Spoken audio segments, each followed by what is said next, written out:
Salam sejahtera dan salam hormat kami bawakan kepada anda secara langsung siri debat awam yang dibawakan secara langsung dari Dewan Kebudayaan Universiti Islam Antarabangsa Malaysia di Gombak.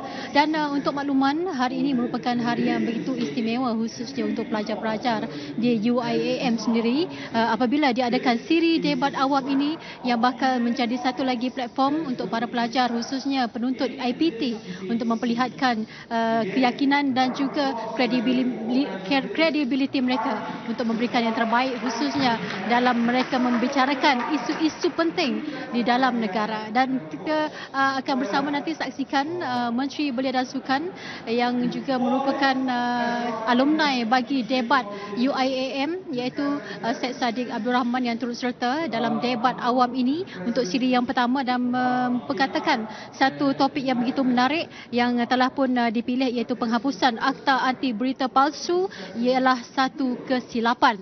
Dan untuk sesi debat pada kali ini akan memperlihatkan seorang yang dipilih untuk menentang Menteri Belia dan Sukan sendiri iaitu pendebat terbaik dan juara debat ASEAN 2018 iaitu Syarif Fakri, dan kedua-duanya akan turut disertai oleh dua orang pelajar yang masih lagi menuntut di sekolah dan memberikan satu lagi gambaran bahawa di peringkat sekolah telah pun diberi ruang kepada pelajar-pelajar untuk menggunakan kemahiran mereka berdebat.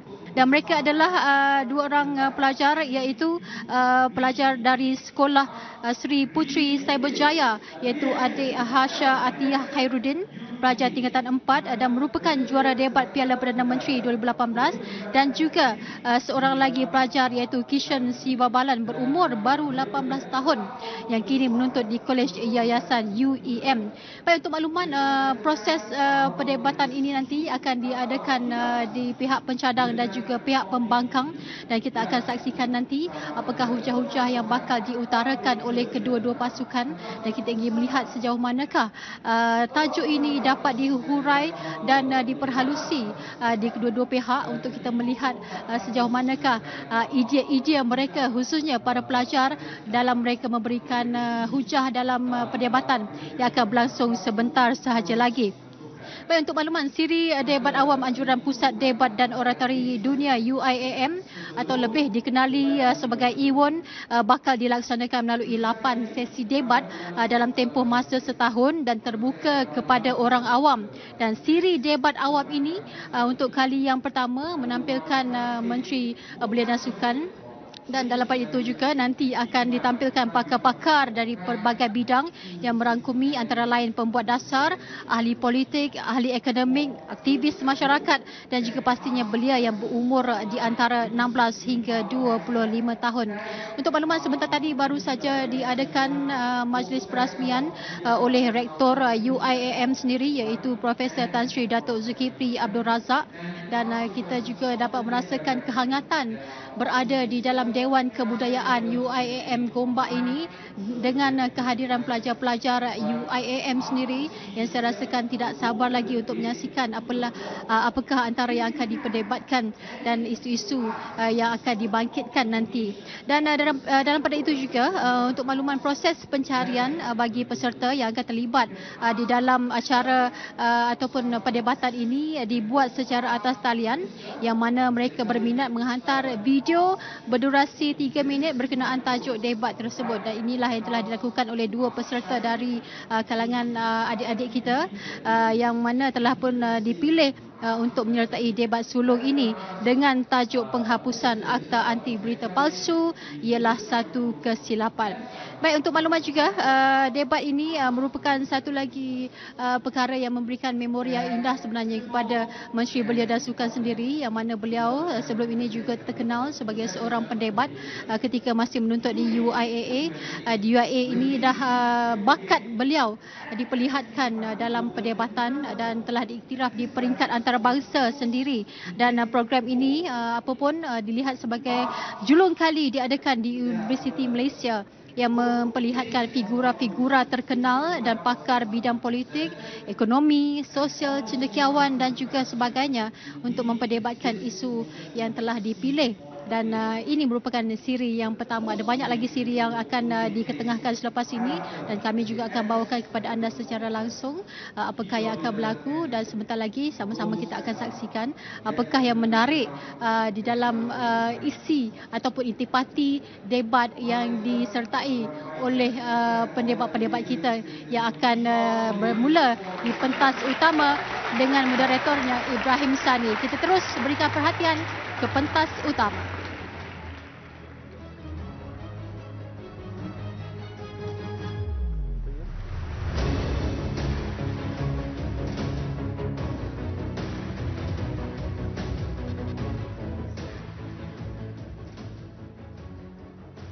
Thank you very much. Been a while, bro.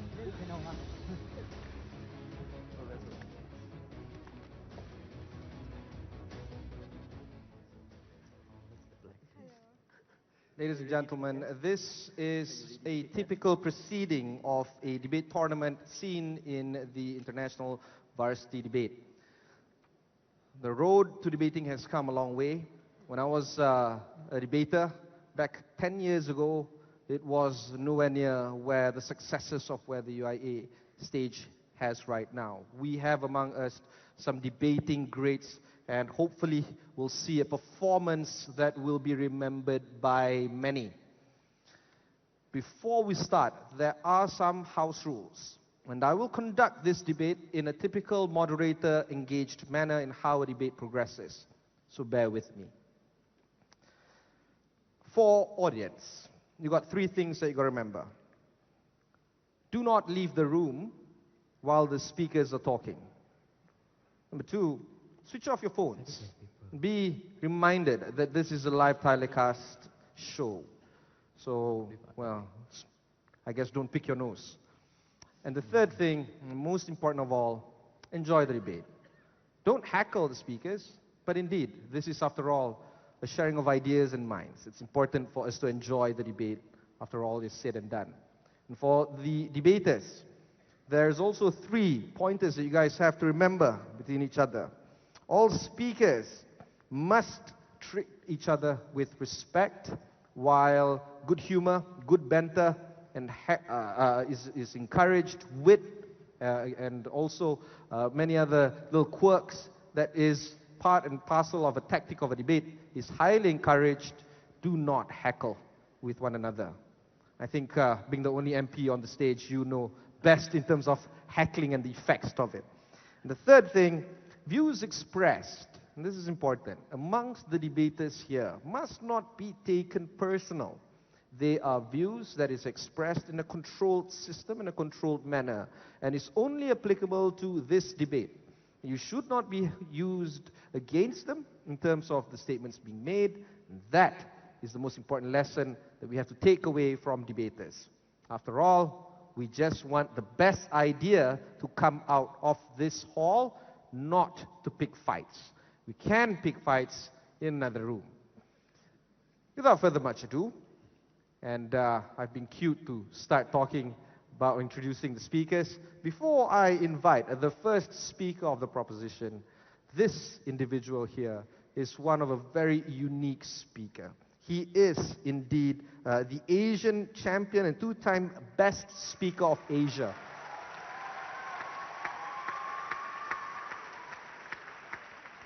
He just turned 18, and that's the best part. I hope that you're applying for this university. I'm sure Tan Sri will facilitate, assuming you get the grades necessary.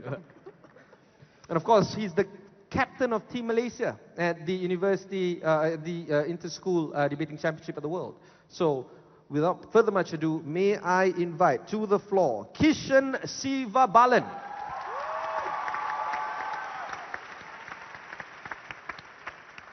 Test. All right, cool.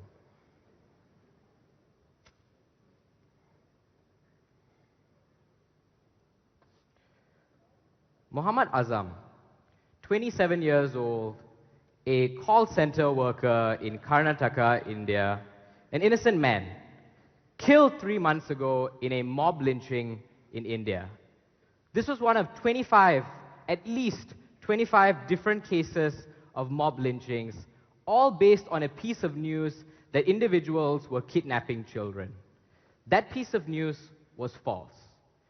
If you're a member of the Rohingya minority in Myanmar, a minority group often victimized by the ruling state, fake news and fake media is often used to fan the flames of hatred against this Muslim minority.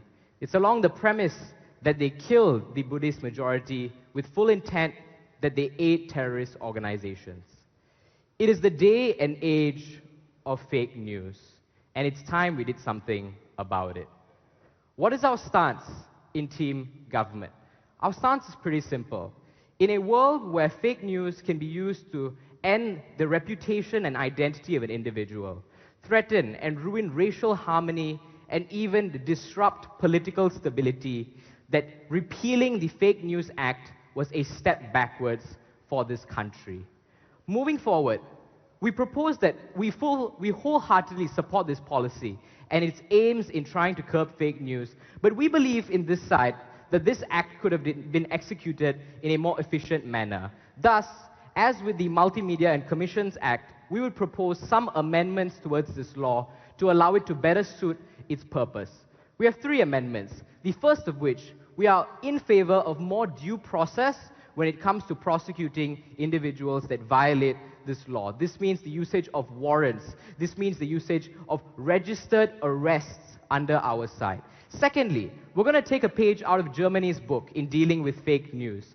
We're going to look at having and publicizing case-by-case reports of each and every incident, each and every arrest, and each and every prosecution to ensure full transparency of this law in its execution. And thirdly, we're going to push for an independent and unbiased organization, much like it was proposed in Sweden and the United Kingdom, to go through each case to ensure each and every bit of information, be it true or false. What is my point in this debate? My point is very simple. It's broken into 2 halves. The first is, why do we need fake news in today's day and age? And the second is, why existing and current laws are not enough to deal with this threat. Firstly, let's look at why we need this act.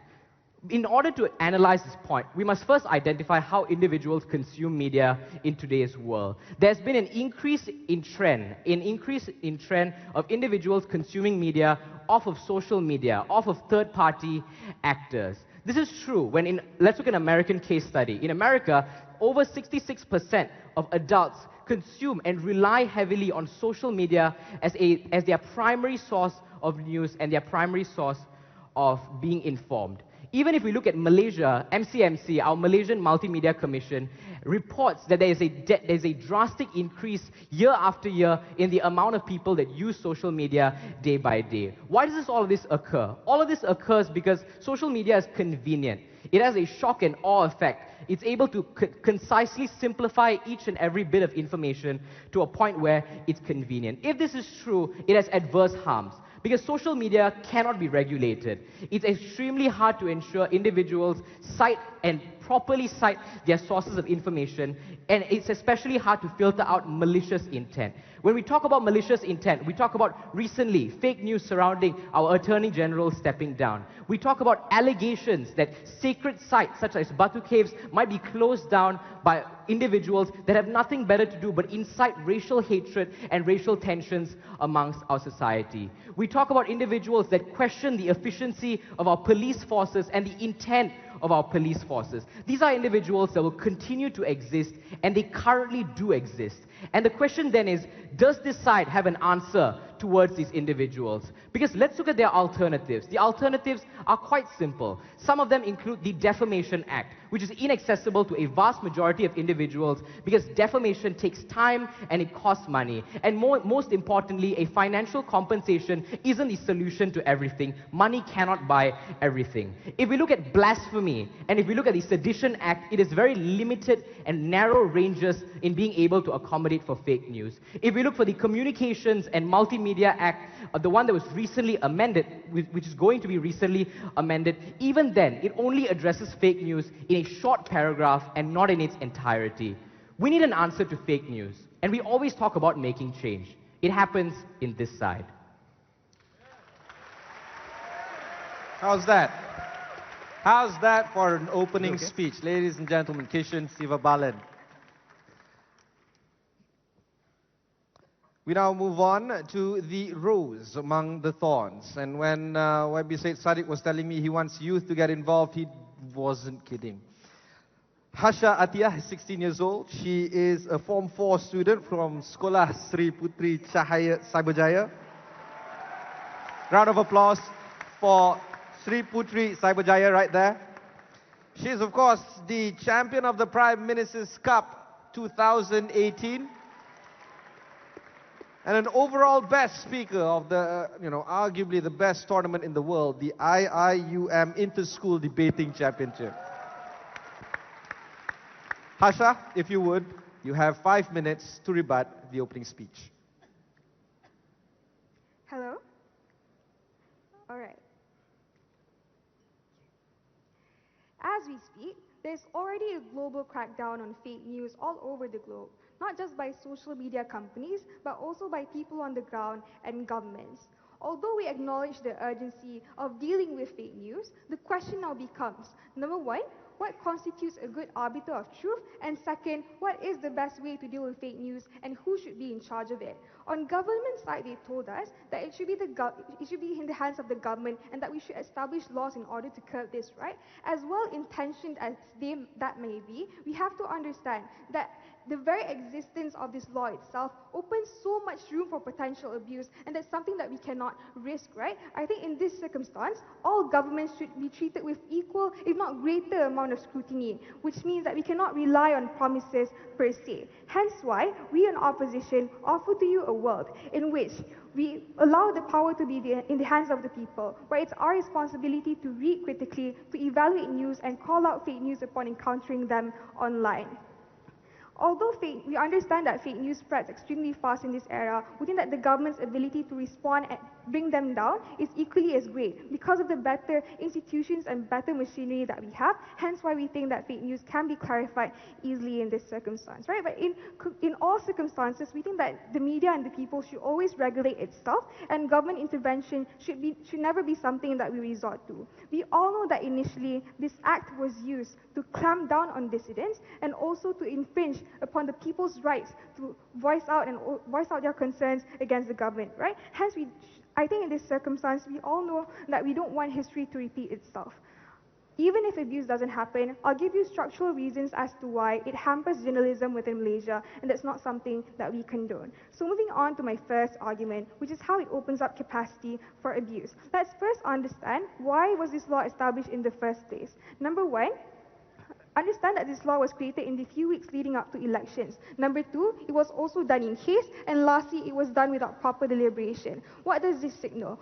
At its core, this law itself is designed for political interest. It was never about protecting the people, right? Even if there was a council as they proposed, we think that the council will be selected by the government and abuse can still happen either way. Number two, let's look at the precedences in which there was government abuse, right? For example, scandals like 1MDB and 1 Kalian. All of these were labeled as fake news, but once the truth was exposed, it was proven otherwise.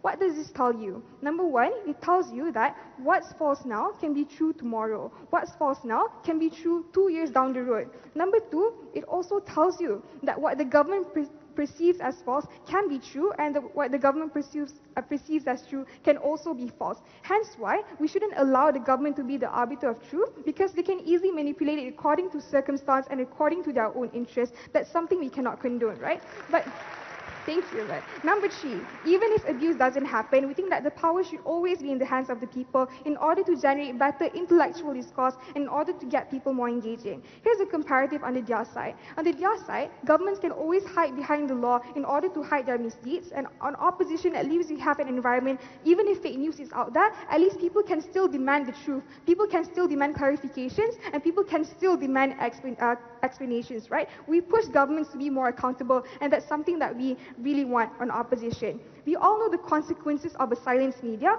We think that power should always be in the hands of the people and be kept that way even once we have a change in government. Moving on to my second argument, how it hampers the progress we've had in journalism. Literally less than 24 hours post-elections, we saw the media began talking about issues that they never had the courage to before. Number two, we also realized that this bravery and outspokenness signals that the Rakyat no longer tolerates games and can distinguish between what is true and what is false. Number 3, we also see more truth being instantly exposed, and we think that that's inherently good for the culture of journalism. As valuable as this was, we think that all of this valuable progress will be hampered at the point in time this law comes into play, because firstly, remember that this law is extremely poorly defined. The line between what is true and what is false is extremely vague and can be manipulated by governments. And number 2, understand that the fact that whether or not something is true or false is dependent upon government evaluation and government interpretation. This is extremely harmful because it opens up so much room for abuse that harms people, right? What does this mean? We think that scandals will be swept under the rug and journalists become more hesitant and stay in the safe zone. People no longer pick up risky stories due to fear of potential punishment. When one person gets imprisoned, millions others get affected because it invokes fear within the people to bring out stories that are sensitive and brings out stories that may cause them to suffer the same fate as that one person. We think that's extremely harmful. Due to the fear invoked within them, we think that's when investigative journalism dies and lots of voices are left unheard. If we're not careful, we no longer are the Malaysia we aim to be. So the conclusion to this argument is, social media and the exposing of truth may be the reason why we got out of a giant mess, but if we're not careful, it may just lead us to another. So if all those reasons, I've never been prouder to oppose. Thank you. Thank you very much. Thank you. And to think she has biology tomorrow morning. The debate has progressed from the light and featherweight class to the heavyweight class, and this is no joke, right? The individual on my right is a very sharp-looking 22-year-old engineering undergrad student of IIUM. I can say this because he's really, really great. It's not that easy breaking at Worlds. Breaking at Worlds means that you really, really have to be the top 30 or top 32 out of thousands of teams. These individuals on my left and right actually broke Worlds. Sharif here has actually broken quarterfinals at Worlds. He was the semi-finalist and a top 10 speaker at the Australasian debate. And very, very recently, he was crowned the champion and best speaker at the Asian British Parliamentary Debating Championship. There you again. Sharif Fakhri, everyone. You have 10 minutes.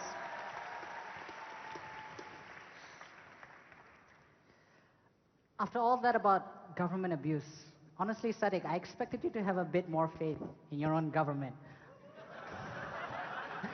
But I'm going to deal with all those arguments and more. Ladies and gentlemen, have you ever heard about the idea behind the paradox of tolerance? The idea behind the paradox of tolerance is that when a society is limitlessly tolerant to ideas, it eventually becomes seized by those who are intolerant. And the same thing is true about truth.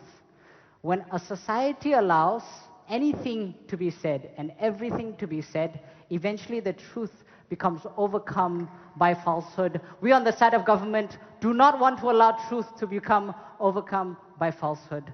That's what we're standing for today. Ladies and gentlemen, the alternatives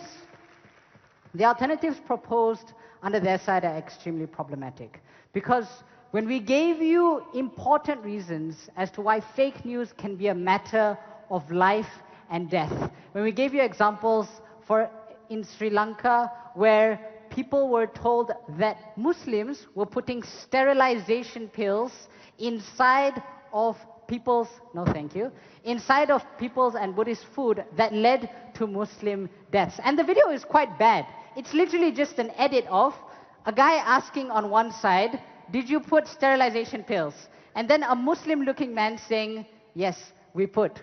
That is literally what passes for news these days. Unfortunately, your side of free market discourse and a lack of government intervention is what killed this man. And unfortunately, you're going to have to defend on your side what you're going to do about it, because unfortunately, what's happening right now simply isn't enough.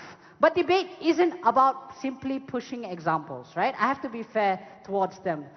What you have to see is that this isn't a single example, it's a pushing of a pattern where fake news is weaponized right now to push violence towards people who can't defend themselves. It's a continuous pattern where the people who are attempting to sow seeds of misfortune and seeds of division among us attempt to use fake news, and we definitely need some way to fight against it. There's a few things that I'm going to talk about here. I'll take you later, don't worry.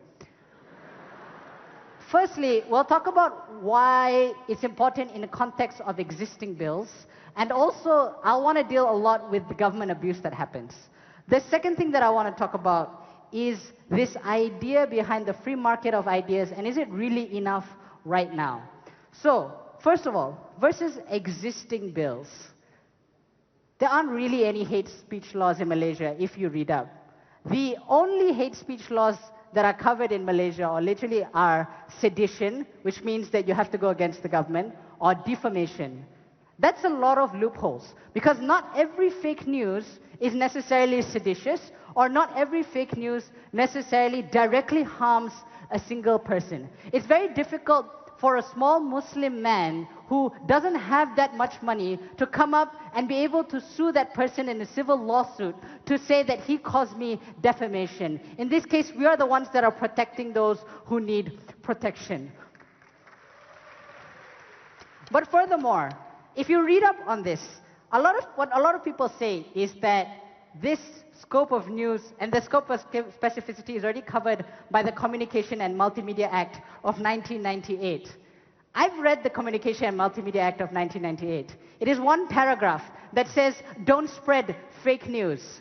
If you're talking about vague news under your side that's been able to become weaponized by the government, I think our amendment that's more specific and rigid about what a definition of fake news is actually leads towards less government abuse. And it's more likely that people won't be able to spread the fake news in such a manner. I think the scope and specificity and the harm that has to be done on the outside with the amendments has to hold.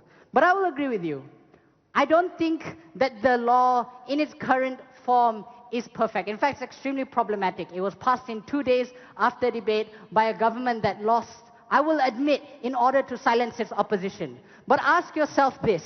Is your problem with the law that it was run by that government, or is your problem with the law with the fact that it itself is problematic? And I think you'll find yourself answering that the problem is with the way the law was passed as opposed to the law itself. The law is incredibly important. But that doesn't change the fact that the government can abuse it. I think there's quite a few reasons why the government won't abuse it under our side. Firstly, you have to recognize that every single law can be abused, right? You coming up here and simply saying that laws can be abused is not an argument. Because the same Communications and Multimedia Act can also be used in order to jail dissidents. You can selectively say what is and what isn't bribery, or what is and what isn't theft, and selectively say what and persecute individuals. So simply saying that the government can abuse it is not an argument. In fact, instead what we propose is not that you don't need this law, but you need better alternatives to this law. I think Malaysia is ready for this, and for a few reasons. Number one, government. Clearly, or a new government. Clearly, I believe in the new government more than Syed Saddiq does, right? Because I don't think this government is the same government that pushed that law that is likely to jail up its own dissidents. The second thing, a stronger rakyat. I think we are the strongest rakyat that has currently existed in Malaysia. And if you think about it, that is the way in which you fight government abuse. Not by not allowing laws that are necessary to exist, but by checking and making sure and questioning the council to make sure that those laws are not abused in the first place. That's an important distinction that they have to deal with. But thirdly, I think there just needs to be stronger laws. So, the original bill, which surprisingly was not as bad as I expected it to be, the problem isn't what's in it. The problem is what's not in it. So the idea behind having warrants, the idea behind a high burden of proof, the idea behind it being more specific. The problem isn't the law, it's the way the law is necessarily executed that we are supporting. I'll take you, Sadiq. Sorry. Testing. Well, okay. Your side proposes the existence of the Council of Truth, who will arbitrate over what's right and what's wrong. Who will select these council members? Yeah. So there is a council of truth that exists in society. They're called judges, right? In defamation, when it comes to defamation, libel, slander, the government often, and like even sedition or anything pertaining to public media and free speech, we already have to make a lot of judgment calls about what is truth and what isn't truth. And I think this is simply an extension of that, and simply saying that we can't have arbiters at all is kind of a slippery slope to allow our society to become overcome by falsehood. Lastly, I want to talk about, is the free market of ideas good enough? And can the government regulate that? Because we do recognize that there needs to be discourse, but at the same time, we also recognize that that discourse has to be centered around truth. Firstly, I think you need to recognize that in today's day and age, the ones who are sowing discourse, the ones who are attempting to kill Muslims or attempting to incite hatred are not playing by the fair rules. They flood social media with dozens and dozens of fake news, and that means that it's literally impossible for you to fight back as a citizen because you simply don't have the time, you don't have the ability to be able to fact check every single news that occurs in your news feed. They are playing dirty. We need to find a way to fight back. Secondly, you have to understand that a lot of people, when it comes to social media, have begun to accept it as a primary news source.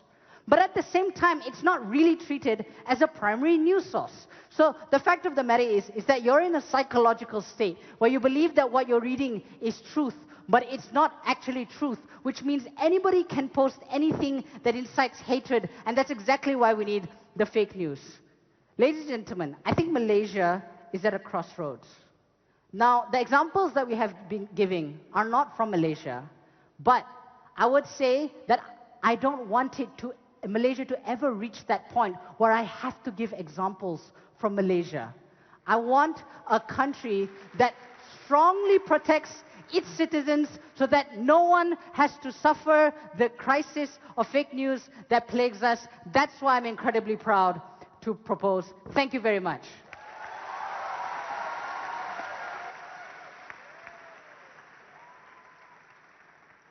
That was one hell of a speech, bro.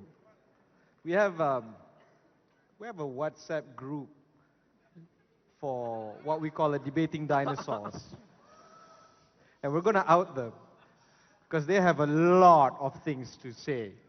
But that's the whole point of this conversation this evening. The next speaker is something of an interesting individual. I have been in the broadcast industry for a few years, and I've been emceeing also for far longer than that. And I've been a debater even further than that. I've never been able to use this phrase before. And tonight is that chance for me to use it. The next speaker needs no introduction. You have 10 minutes.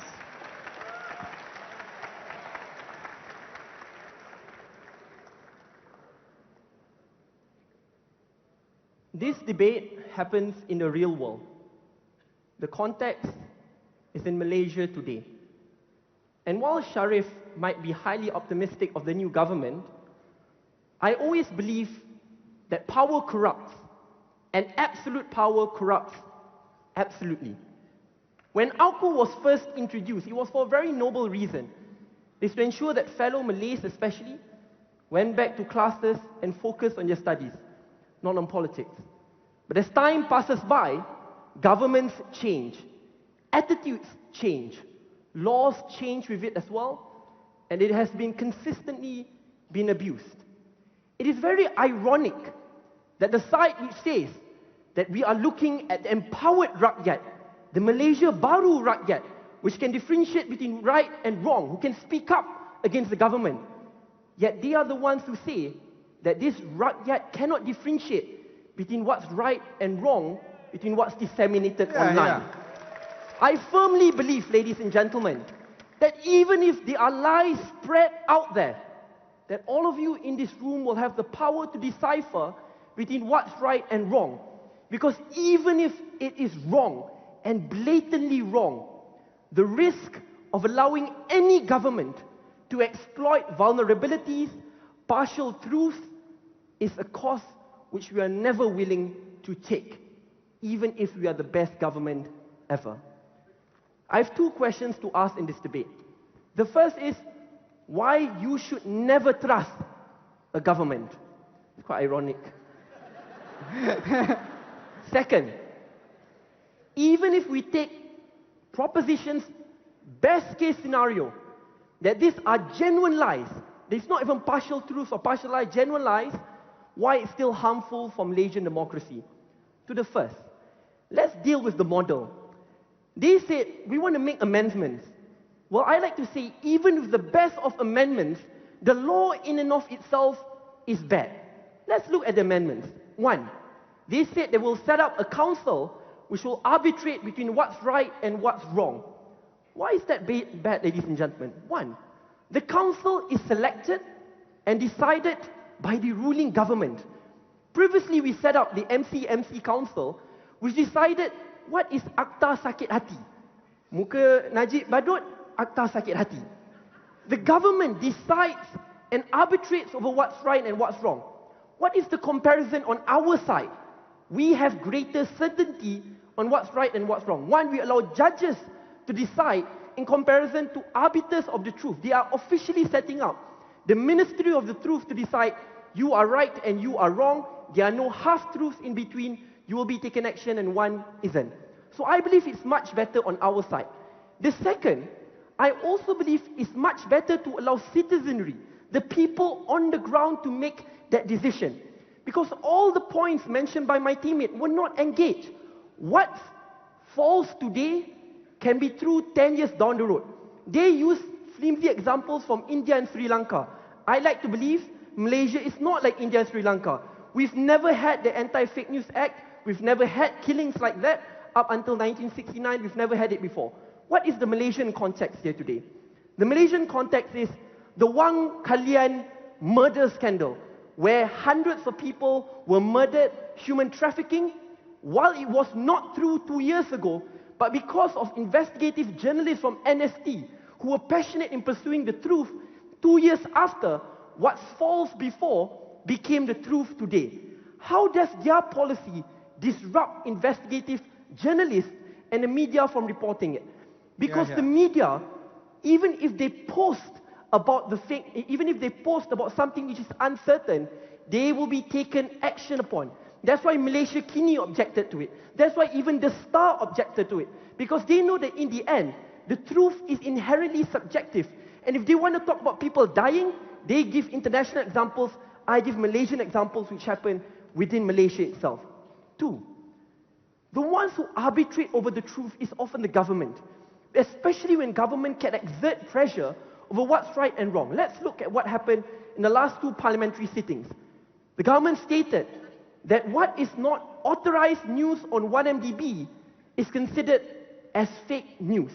And the council, which is appointed and selected by the government, takes cues from the minister who said that. Especially when we're dealing with something which is very subjective. For an example, a partial truth, where I might say that corruption happens and the person steals the money, but instead of the person stealing 1 billion, I said 500 million. I can be charged under the Fake News Act because according to the Act, partial truths and partial false are also wrong, something which they did not engage with.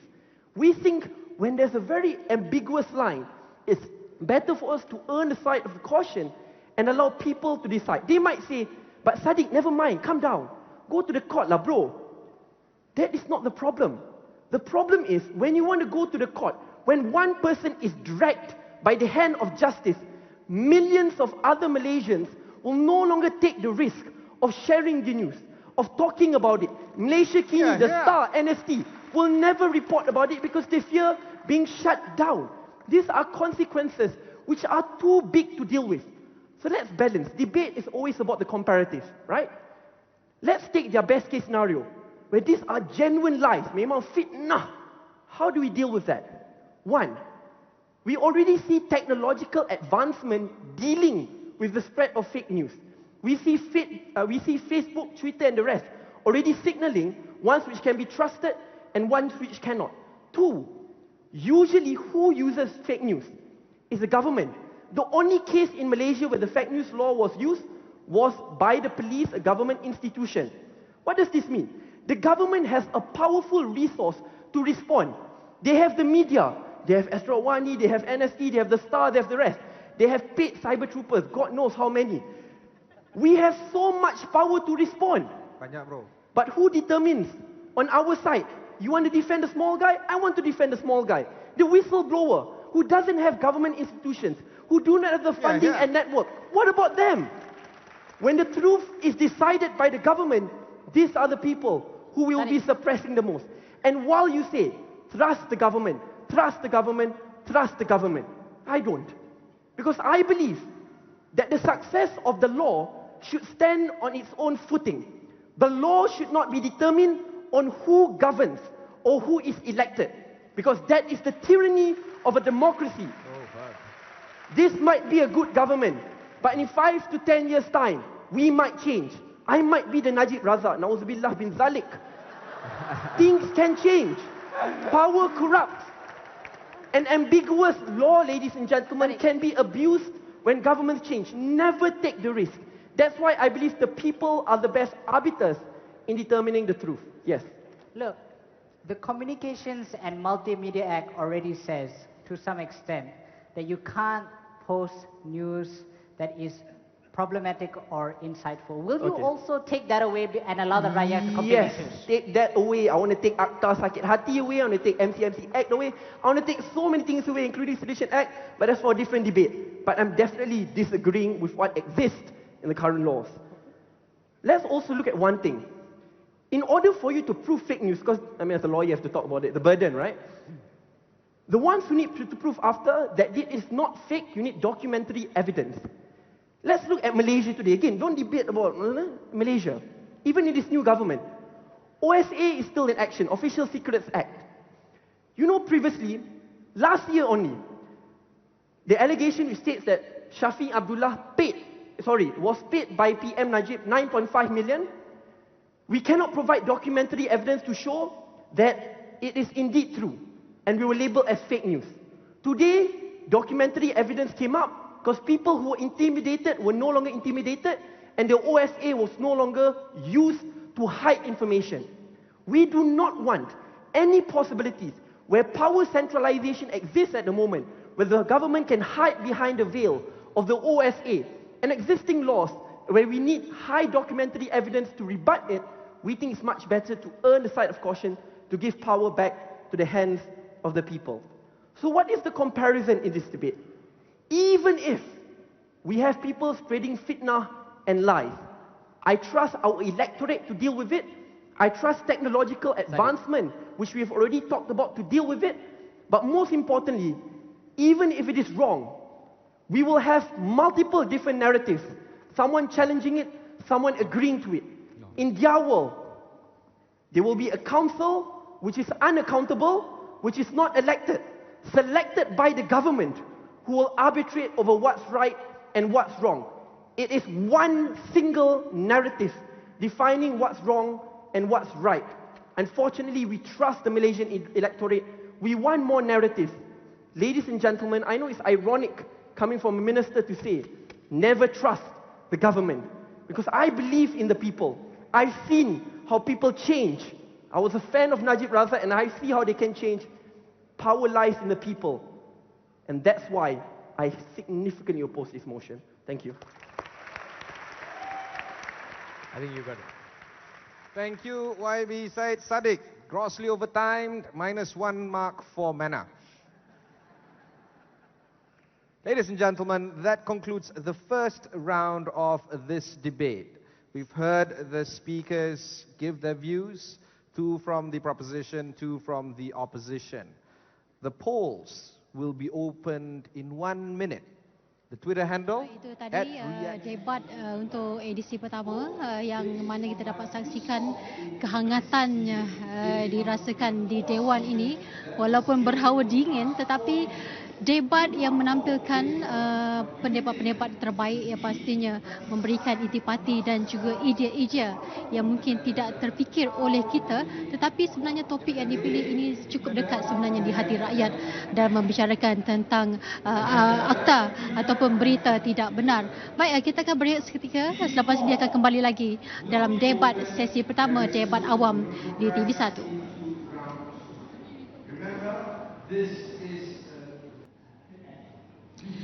Kembali lagi bersama dalam debat awam siri pertama yang dibawakan dari Dewan Kebudayaan Universiti Islam Antarabangsa Malaysia di Gombak, dan kita terus saja ke pentas utama untuk menyaksikan kini berlangsungnya sesi soalan daripada penonton yang hadir. Saksikan.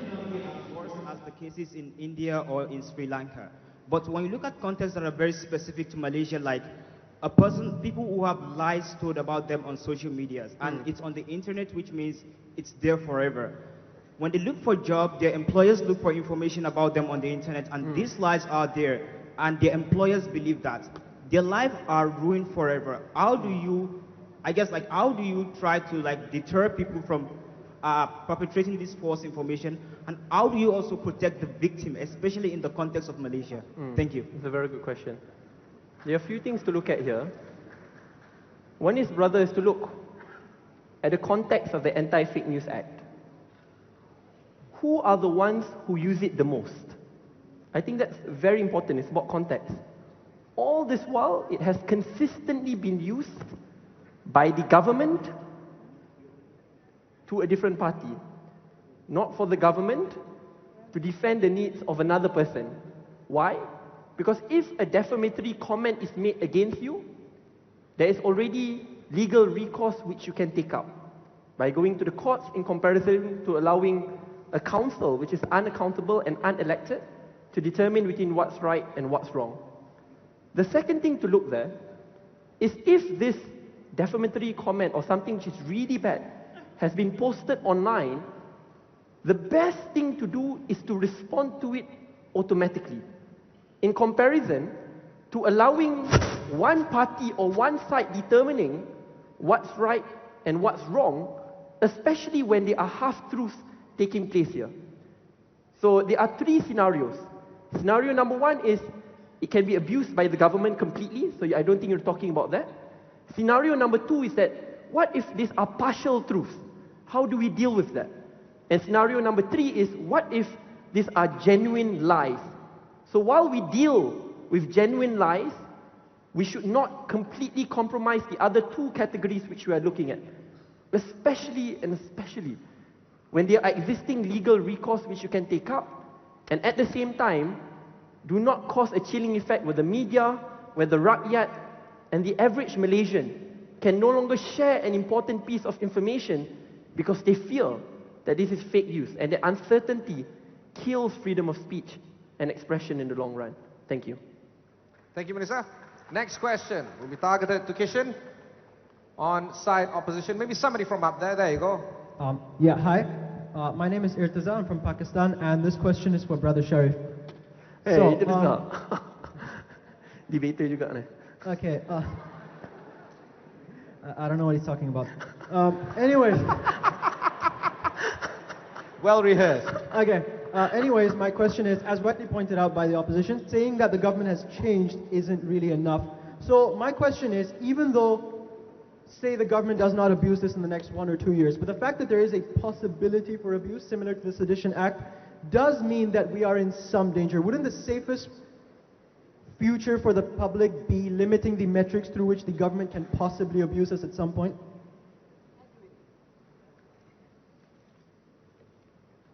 Okay. I agree that the government will not always be the same, but my argument and the point that I was trying to make wasn't that the government will always be the same. The point that I'm trying to make is that every single law, if you think about it, can be abused. And at some point in time, we have to ask ourselves, and we have to relegate some trust to the government.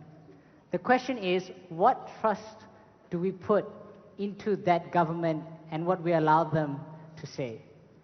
The problem is, and this is really the issue in current media, is that the only way in which we can hold the government accountable is the way in which we gain information and the way in which we see what is truthful and untruthful. And obviously, if what we're consuming isn't truthful in the first place and isn't correct in the first place, then it's impossible for us as rakyat to be able to hold people accountable. In fact, I think I actually agree with Sadiq in that we should use this law in order to hold the government themselves accountable. I don't want the government to be giving fake news as well. And I think the government has been, unfortunately, or can be disseminators of fake news, and they should be held accountable for that, the same way we hold them for any corruption or anti-corruption. The fact of the matter is that anti-corruption is also chosen by the government, right? Everything at some point comes from the government, but it doesn't mean that we can have separations of power. It doesn't mean that every law is going to be abused. It doesn't mean that we don't need those laws. Thank you very much. Next question. Perhaps the sister up there. Assalamu alaikum. My name is Hannah from IIUM. So my question is basically that even with the rakyat's capacity to differentiate right from wrong, oftentimes people do act in the wrong. So in absence of this act, I think that people have a capacity to speak false narratives under the banner of freedom of speech, right? So my problem is that how does the media self-regulate in minimizing more negative forms of discourse such as unsubstantiated criticism or overtly ridiculing public figures, especially when wrong and right is more subjective when you repeal this fake news act, anti-fake news act. Thank you. Thank you very much. I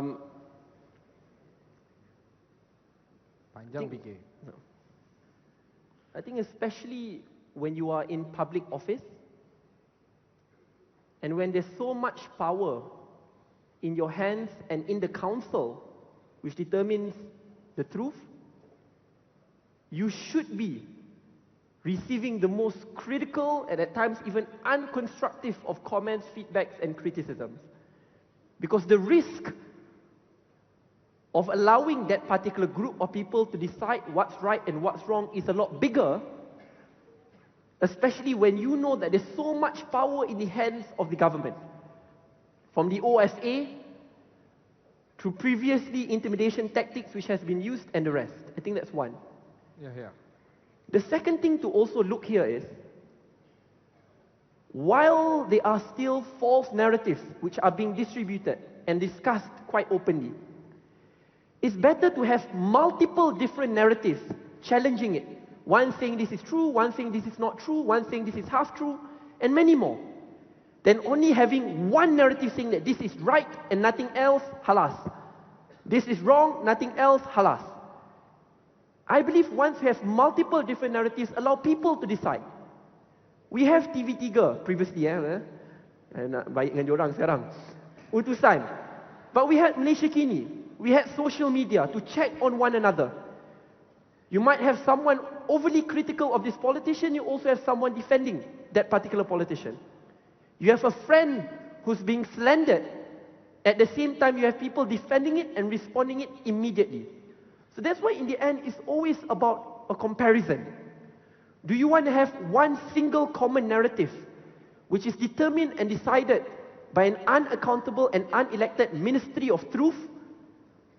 And because if you read 1984 Animal Farm, you'll understand my reference.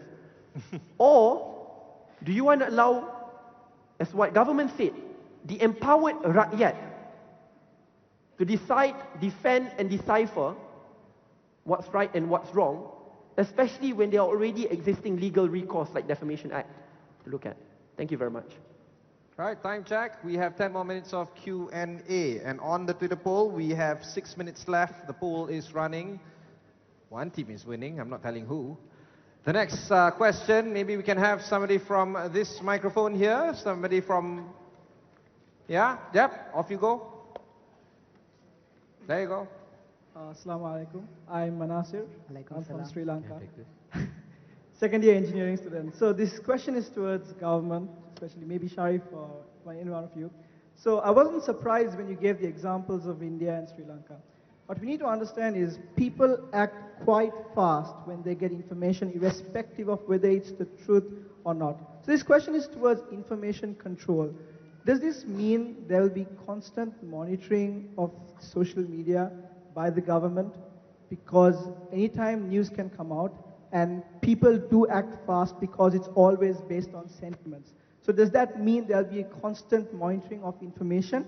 So we'll be like prisoners to the government like China or something like that? I'll let Kishan. Yeah, I'll take this one. I think there are many responses to this. First is, there have been many algorithms in order to try to reduce fake news, as been pointed out by YB Sadiq. In this, companies like Facebook, they try to weed out media that is fake and false to avoid people acting on instinct. So Facebook's new algorithm was to deprioritize business-based content and to push forward more personal-based content. And many measures like this, electronic measures, that can be used to ensure that fake news doesn't spread far and can be contained to a certain degree. So these are a little more autonomous measures of regulating fake news. But apart from that, I think people in general are quick to report on fake news, so we wouldn't necessarily need constant monitoring, but every now and then, just a single complaint would be enough to open up an investigation, and that investigation could potentially save lives if and when it is necessary. Thank you.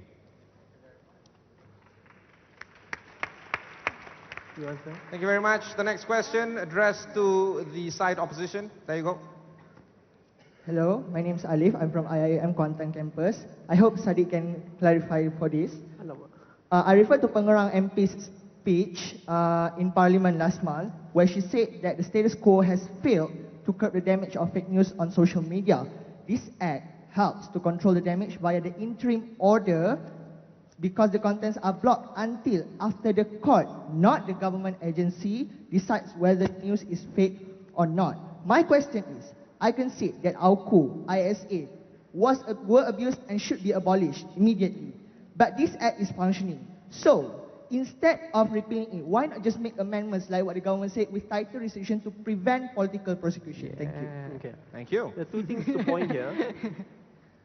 Number one is, that's why I was quite shocked by the government proposal. Government proposal is different than what MP Pengerang said. Government proposal is not to automatically go to the court, but it's to set up an unelected council of arbitrators to decide what's right and what's wrong. So it's different than the court deciding. Second thing to look there is, while you may say, let's just make amendments, fake news law in and of itself, even with the best and tightest of amendments, is inherently vague. Because you need a body which will decide what's right and what's wrong. And when the truth is inherently subjective, I give you the example of the Wang Kelian human trafficking scandal. 2 years, and the police are involved. I mean, it was done through investigative journalism of NST journalists. 2 years after we found out about it. The 9.5 million debited into Shafi's account previously were fake news. Because we had to go through many barriers. Now it's no longer fake news. So what's fake previously can be true as time passes by. So I believe in that unique context, even if you tighten it the best way possible, it's still, the room for abuse is too big, because determining the truth is a huge issue. What's true to you can be false to another. And even if, as I mentioned, because I want to take worst case scenario, ini memang clear cut fitnah, memang tipu. Let's take what MP Pengerang said, government is perfect. Never mind, go through the court. You take down the content first, but go through the court. The fact that someone will be arrested and will go through a due process which takes a while will strike fear in the hearts and minds of fellow Malaysians to no longer share the content, to talk and speak about it, and the investigative journalists who we talked about can no longer talk about it. The best example I like to give is during the night of election, 9th of May. From even journalists I know looking at Astro Wani, mula-mula takut lagi nak cakap. When they know by 9:30 that we won, they were very open, frank, they can talk about it quite openly. With the Anti-Fake News Act, if I say something, for an example, prove that a particular politician is corrupt. However, these are still speculative. I have partial evidence, it might be insufficient. If I say that Malaysia Kini, Astro Orani and the rest cannot share that, because with the Anti-Fake News Act, not only will it cost me my liberty, but any hosting websites will also take the risk of being punished and persecuted as well. That's why Stephen Gunn from Malaysia Kini came out with a really strong statement against it. Even the Star, which was partially owned by MCA, went against it. I think that's telling that when it comes to highly subjective matters, especially on investigative journalism, the Watergate scandal took a while for you to collect the documentary evidence. 1MDB took years in and outside of Malaysia of investigation. I believe on highly sensitive and subjective issue like this, err on the side of caution. The best government today can be the worst of governments in the future. Never take that risk. The power should lie in the hands of the people and not the government. Thank you. Thank you very much.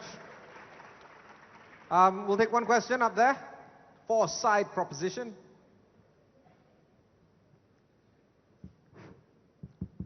Yep, off you go.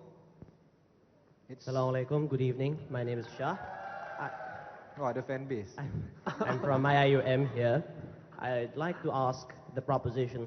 The opposition has been citing cases of government abuse, and the proposition has been mentioning cases where individuals are harmed, like the ones in India and elsewhere. I'd like to, particularly Rohingya, that I was very keen on that. What happens, in your opinion, if there are a hateful few in Myanmar who spread fake news against the Rohingya there, but we are aware from the actions from the Myanmar government, they are okay with that. And so, when it becomes politicized, their government does not refute it, but rather supports that fake news instead, because they wish to incite violence or harm or relocate, whatever term you wish to call it. Those very Rohingyans, they don't even consider their citizens. So in the proposition's view, what happens then? Because it seems to me that in the long term, is there truly a benefit? Because this law is inching away from the very democratic freedoms it promised in the first place. Okay, you wanted to take this, right? Yeah. Go ahead. All right, thanks for that question. So in specific cases like Myanmar, where there are already levels of repressed freedom, we would say that this is, if executed properly, would be one of the most transparent methods of providing freedom. When we say executed transparently, meaning an international committee electing individuals to carry out this act or trying to provide some level of transparency through that method. And in doing so, being able to shed some light on the lies that are propagated within Myanmar and the apparent threat that Rohingyas pose towards the Buddhist majority. If it is ill executed, however, then it definitely can be abused by the ruling government in being able to further repress society. But an action right now, and any action right now, is definitely better than allowing us to continue to be silent. Because each day that we continue to be silent, especially in repressive states, more and more individuals are convinced that their history was a lie, that it was false, and none of these instances ever really occurred. So in specific cases, that is how this law would be beneficial. But it must be executed properly, and I'd like to stress on that. Thank you. Thank you very much.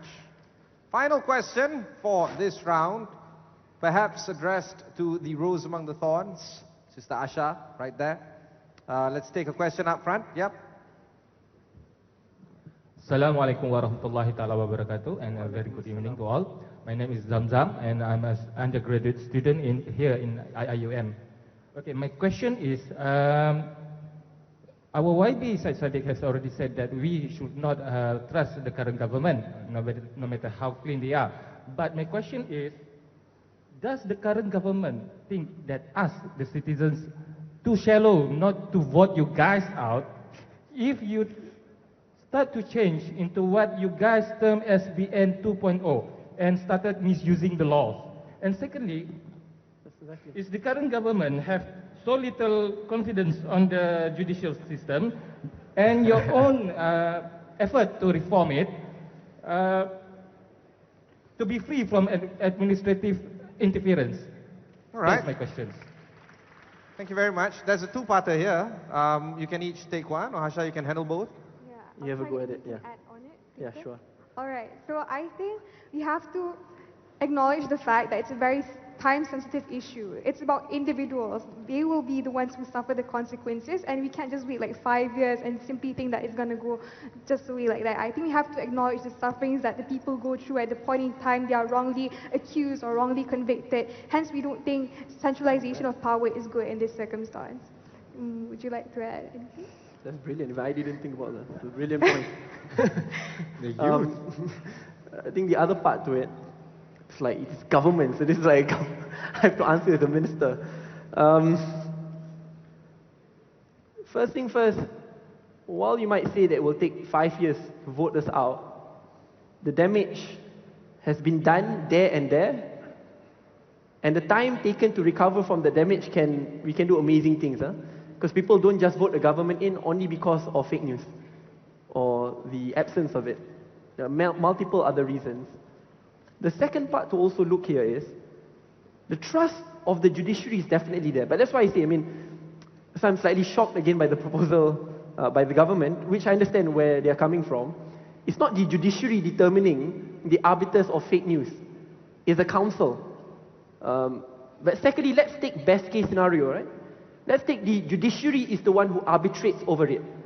As we said before, even in the best case scenario, the most amazing government, most amazing judiciary, the point in which you take a person in, arrest the person, drag him to the court, and put him on trial, others who might want to bring up other cases of corruption, abuse of power, will fear it because the due process itself, which leads to arrest and a long trial, will disincentivize people from sharing, speaking up, talking about an issue. Let's be honest with ourselves. Let's not debate. Again, usually, debaters, we always debate in fantasy land. We think this is a debate fantasy, democratic fantasy land, everything is perfect.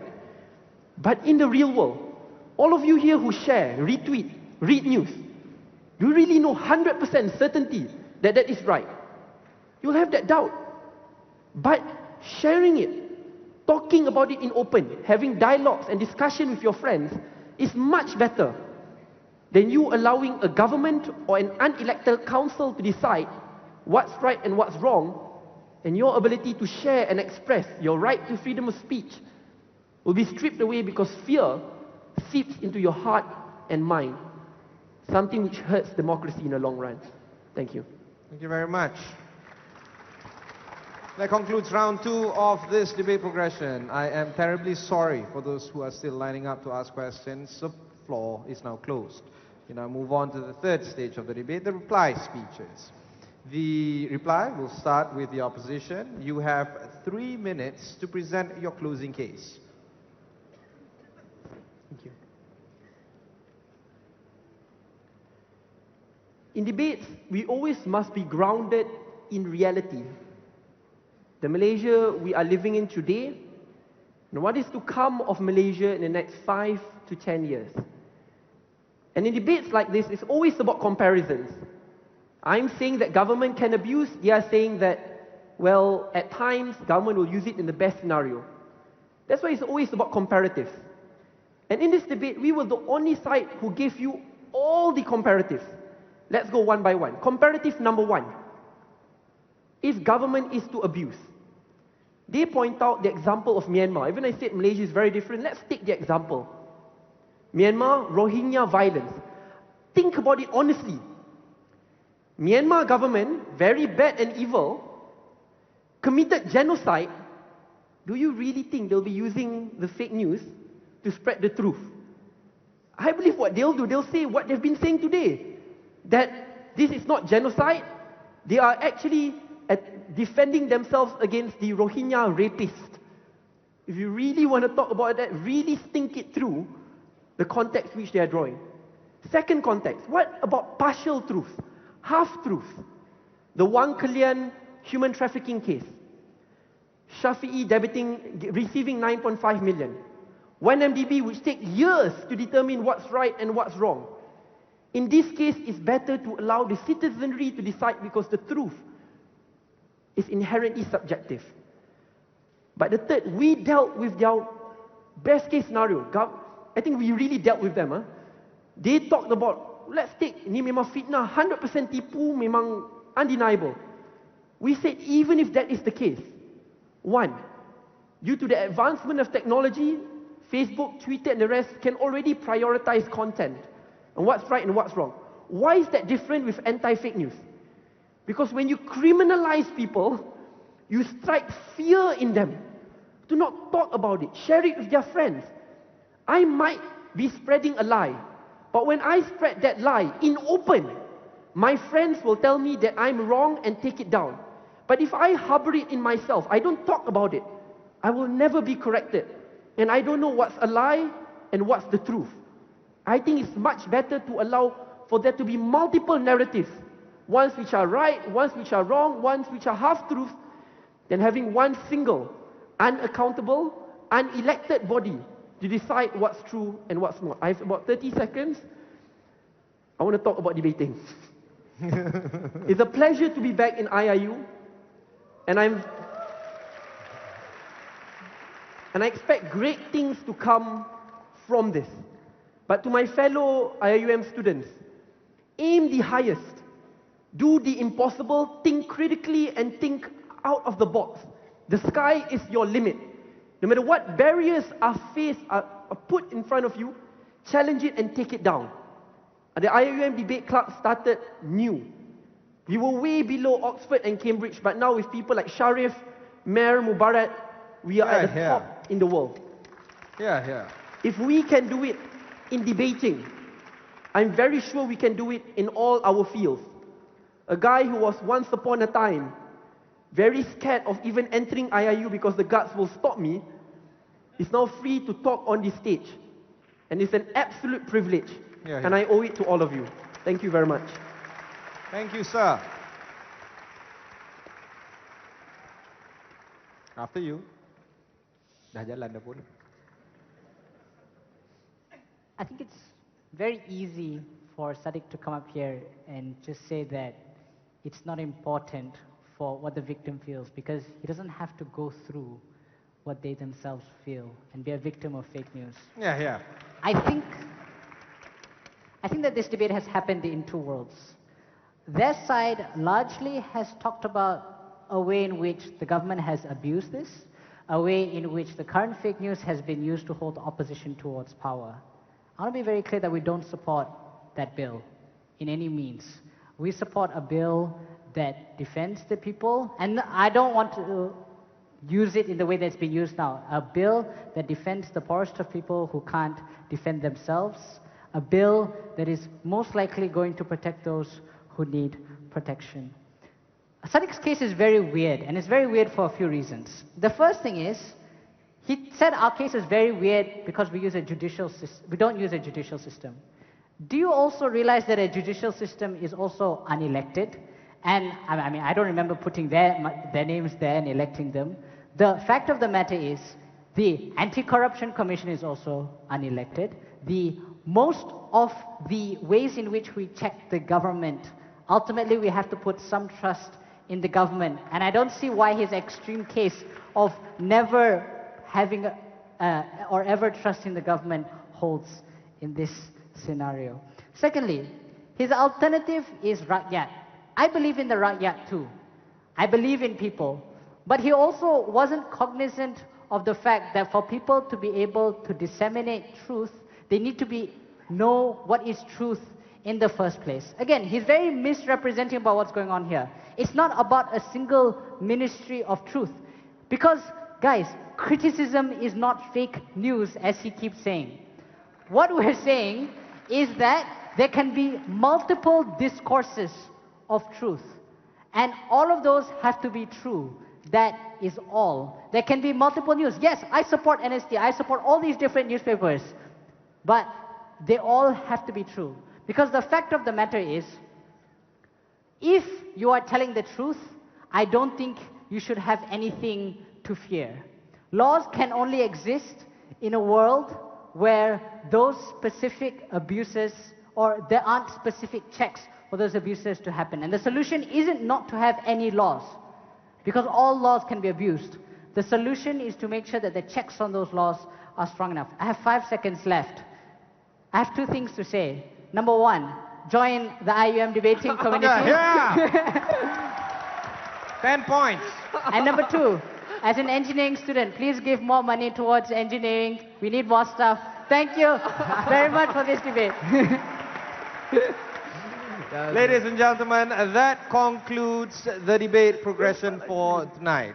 It was indeed a pleasure to moderate this event. Again, this is a debate series. This is the first of the many debate series that will take place under the auspices of IIU and KBS.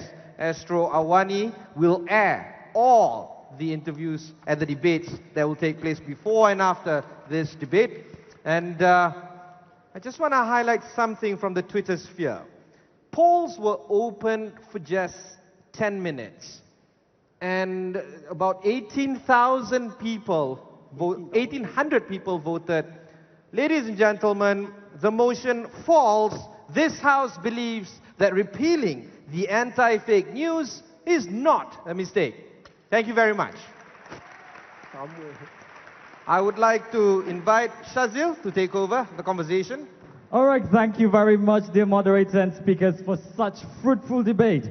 I believe by now everyone has a clear picture whether the issue of repealing the Anti-Fake News Act is a huge mistake or an excellent move. Well, ladies and gentlemen, now I would like to call upon the stage the Honorable Professor Tan Sri Datuk Zulkifli bin Abdul Razak, Rector of the International Islamic University Malaysia, to deliver tokens of appreciation to our distinguished moderator and speakers of this evening. Thank you very much, Tan Sri.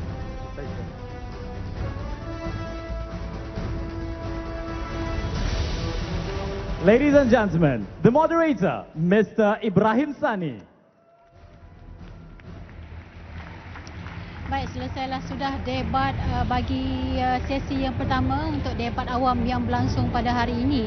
Dan kalau kita dapat saksikan tadi, sememangnya begitu hangat dengan hujah-hujah yang diberikan oleh pihak pencadang dan juga pihak pembangkang, di mana topik penghapusan akta anti berita palsu ialah satu kesilapan telah pun menjadi pilihan untuk sesi yang pertama ini. Dan menariknya, jika pemilihan untuk peserta di pihak pembangkang dan juga pencadang, khususnya pelajar-pelajar sekolah yang dipilih, dibuat secara dalam talian, untuk pengundiannya juga dibuat secara dalam talian, iaitu menerusi akaun Twitter. Dan berdasarkan keputusan menerusi @reactionyouth1 di laman Twitter, hari ini menyaksikan bahawa pihak pembangkang telah pun memenangi dengan 54% undi dan pihak pencadang 46%, dan undi ini dibuat oleh 1,828 pengundi menerusi laman Twitter. Dan itulah keputusannya untuk siri pertama debat awam yang berlangsung hari ini, menyaksikan penyertaan Menteri Belia dan Sukan Syed Saddiq Abdul Rahman. Dan juga ini merupakan satu lagi perkara yang menjadi perkara yang boleh kita bincangkan di luar sebenarnya debat-debat yang telah pun dibuat. Kalau kita menyaksikan bahawa sebenarnya untuk memberikan peluang kepada pelajar-pelajar khususnya di IPT untuk menggunakan peluang ini pastinya bukan mudah kalau dahulu, tetapi kini keterbukaan kerajaan baharu Malaysia baharu memberi ruang kepada mereka untuk menyuarakan pendapat dan juga memberikan pandangan mereka khususnya mengenai isu-isu semasa di dalam negara. Apapun, terima kasih kepada anda yang menonton kami sejak dari jam 9 malam tadi. Nampaknya sekian sahaja yang dapat saya bawakan dari Dewan Kebudayaan Universiti Islam Antarabangsa Malaysia di Gombak ini.